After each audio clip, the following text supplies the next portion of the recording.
தமிழ்நாடு பாலிடிக்ஸ்ல நம்ம எப்படி விஜயகாந்தை வந்து பொலிட்டிக்கலா ட்ரோல் பண்ணமோ சிமிலர்லி 2011-15 அந்த டைம்ல இந்தியன் பாலிடிக்ஸ்னு எடுத்துக்கிட்டா அந்த டைம்ல பிரைம் மினிஸ்டர் இருந்த மன்மோகன் சிங்கை தான் பயங்கரமா ட்ரோல் பண்ணாங்க. இன்ஃபேக்ட் ஒரு பேர் இருக்குல்ல, மன்மோகன் சிங்.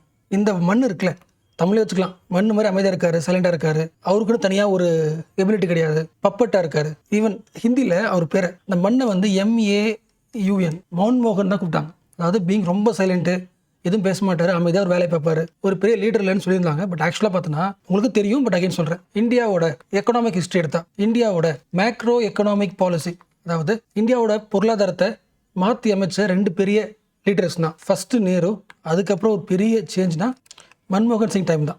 இவர் என்ன சேஞ்ச் கொண்டு வந்தாரோ அந்த சேஞ்சோட கண்டினியூட்டி தான் மோடி.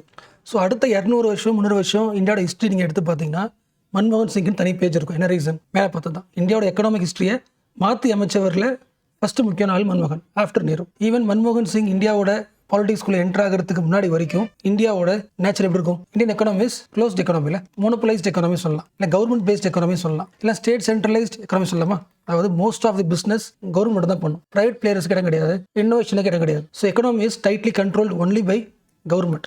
அது யாரோட ட்ரீம்? நேரோட ட்ரீம். கவர்மெண்ட் கிட்ட எல்லாமே இருந்தால் மட்டும்தான் க்ரோத் சூப்பராக இருக்குன்றது அவரோட பாயிண்ட் ஆஃப் வியூ. பட் மன்மோகன் சிங் டைமில் என்ன முடிவு பண்ணுறாரு?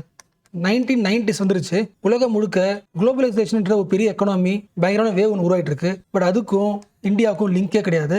இந்த லிங்கை உருவாக்கணும், க்ளோஸ்டா இருந்த இந்தியாவை ஓப்பன் ஆக்கணும். ஓப்பன் ஆக்கி குளோபலைசேஷன் நம்ம என்ன பண்ணணும்? வெல்கம் பண்ணணும். அந்த டோர்ஸ் ஓப்பன் பண்ணி விட்டது ஃபர்ஸ்ட் எக்கனாமிஸ்ட் யாரு? மன்மோகன் சிங். யோசிக்க முடியுதா? சரி, நீங்கள் 2011 கம்ப்யூட்டர் இன்ஜினியர் ஆகுறீங்க, சாஃப்ட்வேர் ஒர்க் பண்ணுறீங்க, இல்லை நீங்கள் ஒரு நார்மல் பிஸ்னஸ் எக்ஸ்போர்ட் பண்ணுறீங்க, out sourcing, western life culture, இந்த எல்லாத்துக்குள்ளேயும் origin point 1991 economic reforms made by Manmohan Singh, that is making India the country as liberalized, privatized, globalized. So இந்தியாவில் இந்தியாவோட economy rules easy ஆக்கப்படுது, liberalise ஆக்கப்படுது. நீங்கள் company ஆரம்பிக்கிறது ரொம்ப easy rules. அப்போ யாரோட company ஆரம்பிக்கலாம்.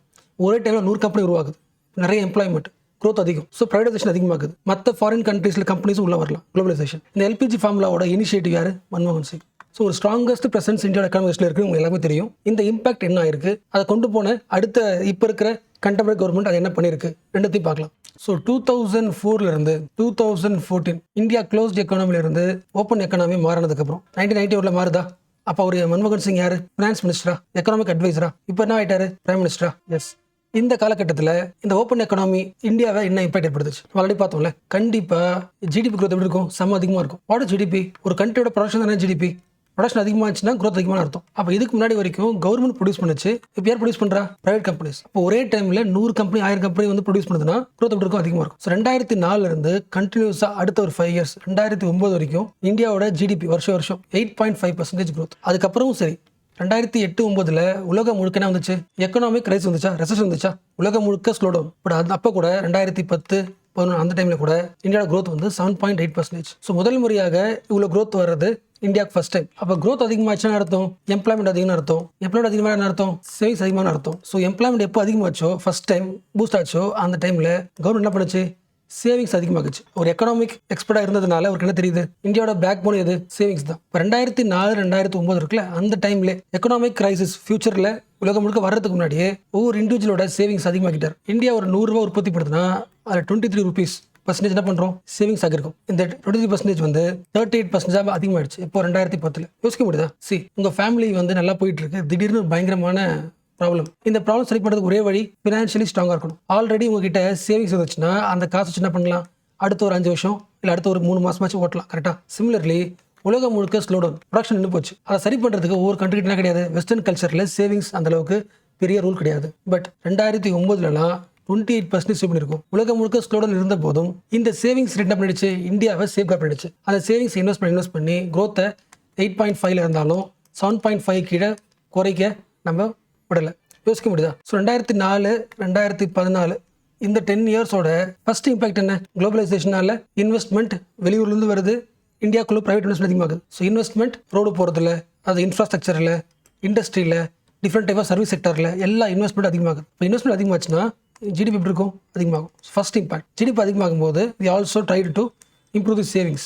அப்போ இன்ஃப்ராஸ்ட்ரக்சரில், இண்டஸ்ட்ரீஸில், சர்வீஸ் செக்டரில் எல்லாத்துலேயும் இன்வெஸ்ட்மெண்ட் அதிகமாக இருக்குன்னா what will be the result? முதல் முறையாக கன்ஸ்ட்ரக்ஷன் செக்டரில் கன்ஸ்ட்ரக்ஷன் ஜாப்ஸ் 2004 2012 ஒரு 8 வருஷத்தில் டபுள் மடங்கு எம்ப்ளாய்மெண்ட் அதிகமாக இருக்குது. 26 மில்லியன்லேருந்து 51 மில்லியனா கன்ஸ்ட்ரக்ஷன் ஜாப்ஸ் அதிகமாக இருக்குது. லேபர் இன்டென்சிவ் சொல்லப்படுற மேனுஃபேக்சரிங் ஜாப்ஸ் 8 மில்லியன் அதிகமாக இருக்குது. ஆனால் உங்களுக்கு தெரியும் modern sectors, telecom industry, banking, எல்லா சர்வீஸ் செக்டரும் இம்ப்ரூவ் ஆகுது. உங்களுக்கு யோசிக்க முடியல, இப்போ நமக்கு கிடைக்கிற எம்ப்ளாய்மெண்ட்டு, நம்ம நடந்து போகிற அந்த ரோட் ஃபெசிலிட்டி, ஹவுசிங் ஃபெசிலிட்டி, அப்புறம் ஃபோன் பில்லு, அப்புறம் நீங்கள் பேங்க் போய் லோன் வாங்குறது எல்லாமே ஈஸி ப்ராசஸாக மாறுறதுக்கான ஃபர்ஸ்ட் இம்பாக்ட், ஃபர்ஸ்ட் ஆர்ஜினேஷன் 2004 ஆரம்பிக்குது. அண்ட் இதை விட பெரிய சேஞ்ச் இந்தியானாலே எல்லாருக்கும் ஞாபகம் வர்றது ஃபார்மிங் செக்டர். முக்கால்வாசி மக்கள் விவசாயம் பண்ணுவாங்க. அந்த ஃபார்மிங் செக்டர்ல இருந்து மற்ற ஊருக்கு போனால் நிறைய ஜாப்ஸ் இருக்கு, நிறைய வேலை கிடைக்கும்னு சொல்லிட்டு நான் ஃபார்மிங் செக்டருக்கு இந்தியாவோட ஹிஸ்ட்ரியிலேயே முதல் முறையாக ஷிஃப்ட் நடந்தது இந்த டைம்ல தான். 2004 இந்தியாவோட லேபர் ஹிஸ்ட்ரியிலும் முக்கியம். ஃபார்மிங் செக்டர்ல இருந்து உழைப்பாளிகள் நான் ஃபார்மிங் செக்டருக்கு மூவ் ஆகுறாங்க. அப்போ என்ன ஆகும், வில்லேஜுக்குள்ள 2004 முன்னாடி எல்லா மக்களும் உள்ள இருந்தாங்க. அப்போ லேபர் சப்ளை ரொம்ப அதிகமாச்சு. லேபர் சப்ளை ரொம்ப அதிகமாச்சுன்னா ஒவ்வொரு லேபருக்கு சம்பளம் இருக்கும் கம்மியாக இருக்கும். இப்போ பாதி பேர் எங்கே போயிட்டாங்க, மற்ற ஊருக்கு ஒர்க் பண்ண போயிட்டாங்க. அப்போ வில்லேஜுக்குள்ள லேபர்ஸ் எப்படி இருக்கும், டைட்டனாக இருக்கும், ரொம்ப கம்மியாக இருக்கும். அப்போ ஆட்டோமேட்டிக்காக டிமாண்ட் அதிகமாக இருக்கிறதுனால லேபரோட சம்பளம் என்ன ஆகுது, அதிகமாகுது. ஹையர் ரூரல் வேஜஸ் லிங்க் பண்ண முடியுதுல. அப்போ ஆட்டோமேட்டிக்காக என்ன ஆகுது, சம்பளம் அதிகமாக இருக்கும், விச் மீன்ஸ் பெட்டர் லிவிங் ஸ்டாண்டர்டா அப்படியே வச்சுக்கலாம். அதோட முக்கியமானது சம்பளம் அதிகமாக கிடைக்குது, நிறைய பேருக்கு ஜாப்ஸ் அதிகம் உருவாயிருக்கு. பார்த்தோம்ல, டபுள் தி ஜாப்ஸ் உருவாயிருக்கு அப்படின்னாலே பாவர்ட்டி குறைஞ்சிருக்குமா, யோசிக்க முடியுதா? பாவர்ட்டி அபாலிஷ் பண்றது, குறைக்கிறதுன்றது பொலிட்டிக்கல் ஸ்கீம் நினைச்சோம், அப்படி கிடையாது. எக்கனாமிக்கல் லெவலில் ஒரு ரிஃபார்ம் உருவாக்கினாலும் பாவர்ட்டி ஈஸி சரி பண்ண முடியுன்றதுக்கு பெஸ்ட் எக்ஸாம்பிள். ஸோ இது எல்லாமே குளோபலைசேஷனோட ஃபர்ஸ்ட் பார்ட். 2004 இருந்து 2014 இதோட மன்மோகன் சிங் பிரைம் மினிஸ்டர்ஷிப் முடிஞ்சு போச்சு. அடுத்து பிரைம் மினிஸ்டர் மோடியும் குளோபலைசேஷன் சப்போர்ட் பண்றாரு, பிரைவேடைசேஷன் எல்லாம் சப்போர்ட் பண்ணியிருந்தாலும் 7.8% இந்த growth வந்து இந்த டைம்ல, அதாவது போஸ்ட் 2015 இந்த பீரியடுக்கு அப்புறம் எல்லாமே 5.8% தான் growth. 7.8% இருந்த லெவல் ஆஃப் growth வந்து 5.8% தான் வருஷமே. இதுக்கு 3 முக்கிய காரணம். ஒன்று, டிமானிட்டைசேஷன். அது வந்து ஸ்மால் பிஸ்னஸ் பண்றவங்களுக்கு மணி தான் அல்டிமேட் ரொட்டேஷனே. டெய்லி ரொட்டேஷன் மணி தேவையா, இந்த மணி திடீர்னு ஸ்டாப் பண்ணதுனால பயங்கரமான கொலாப்ஸ். அதாவது ஸ்மால் பிஸ்னஸ் ரொட்டீன் ஆயிடுச்சு, டிஸ்டர்ப் ஆயிருக்கு. இதனால எக்கனாமி என்னாச்சு, கொஞ்சம் ஸ்லோ ஆச்சு. ரெண்டாவது ஜிஎஸ்டி. ஒரு ஸ்மால் கம்பெனிஸால, ஸ்மால் மீடியம் என்டர்பிரைஸ்னால இந்த ஜிஎஸ்டியோட கம்ப்ளைன்ஸை, மெக்கானிசத்தை, காம்ப்ளெக்ஸை ஃபாலோ பண்ண முடியாதுல, இன்னும் கொஞ்சம் குறைஞ்சது. அண்ட் ஃபைனலி கோவிட் 7.8 இருந்து 5.8 குறைச்சு போச்சு. கோவிட் கூட அப்புறம் தான் நீ 2018 வச்சுக்கலாம். 2015 இருந்து 2018 இது வரைக்கும் இல்லாத அளவுக்கு அன்எம்ப்ளாய்மெண்ட் 6.1%. கடைசி 45 வருஷத்துக்கு இல்லாத அளவுக்கான அன்எம்ப்ளாய்மெண்ட் ரொம்ப அதிகமாயிடுச்சு. ஸோ இந்த 2018, 17 இந்த டைம்ல தான் பிஹெச்டி படிச்சுட்டும் ரொம்ப கம்மியான ஜாப் வேலை செய்யறது, இன்ஜினியரிங் முடிச்சுட்டு சாதாரண வேலை செய்யறது, இந்த சிச்சுவேஷனில் பார்க்குறோம்ல. இதெல்லாமே இந்த காலகட்டத்தில். ஆனால் இதோட மிகப்பெரிய நெகட்டிவ் என்னன்னா 7.8 5.8 மாறிடுச்சு. இது ஒன்று. அதனால அன்எம்ப்ளாய்மெண்ட் ரொம்ப அதிகமாக இருக்குது. கரெக்டாக தானே? growth குறைஞ்சினாலே எம்ப்ளாய்மெண்ட் எல்லாம் இருக்கும். அன்எம்ப்ளாய்மெண்ட் அதிகமாக இருக்குன்னா எம்ப்ளாய்மெண்ட் இல்லைனா என்ன ஆகும், அர்பனில் ஒர்க் பண்ண எல்லா நான் ஃபார்மராக இருந்தவங்க ஒர்க் பண்ணாங்களே, இந்த ஃபார்மர்ஸ் என்ன ஆவாங்க, அகைன் ஊருக்கே வந்துருவாங்களே. ரிவர்ஸ் மைக்ரேஷன் ஆயிடுச்சு. ஸோ ஒட்டுமொத்த எக்கனாமியும் ரிவர்ஸ்ல போகுது. 8 கோடி விவசாயிகள் மறுபடியும் they're going back to the village. So ஒரு 15 வருஷம் எக்கனாமிக் ப்ராக்ரஸ் அப்படியே ரிவர்ஸ் ஆயிடுச்சு. இப்போ என்ன ஆகுது, 2015 அப்புறம் அகைன் எல்லா லேபரும் வில்லேஜ்குள்ளே வந்ததுனால லேபர் சப்ளை அதிகமாயிடுச்சு, அவங்க வேஜ் எப்படி இருக்கும், கம்மியாயிடுச்சு. ஸோ அப்போ இருந்து இப்போ வரைக்கும் விவசாயிகளோட இன்கம் டபுள் ஆகணும் ட்ரை பண்ணிருக்கோம்.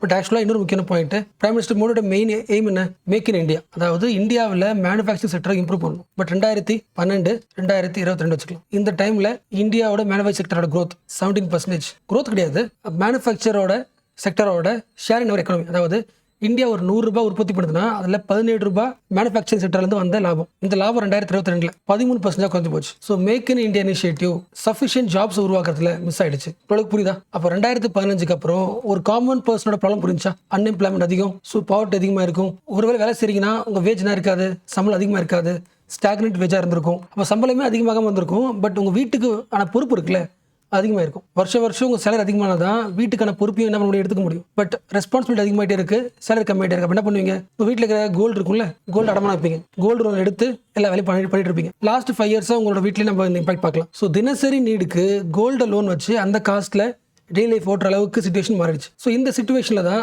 மன்மோகன் சிங் வர்சஸ் மோடி 2 பேரையும் கம்பேர் பண்ண முடியுது. பட் உலகம் முழுக்க எல்லா ரிப்போர்ட்லையும் ஹூ இஸ் ஃபேமஸ் லீடர் பார்க்கும்போது பிரைம் மினிஸ்டர் மோடி நேம் தான் டாப்ல இருக்கு. பட் சாஃப்ட் ஸ்போக்கன் பேர் எடுத்த மன்மோகன் சிங் டைம்ல இந்தியாவோட growth எங்க இருந்திருக்கு, அட் தி பீக் இருந்திருக்கு. அதை பத்தி பேசுற ஆர்டிகல் தான் centre page, remembering the impactful legacy of wise leadership.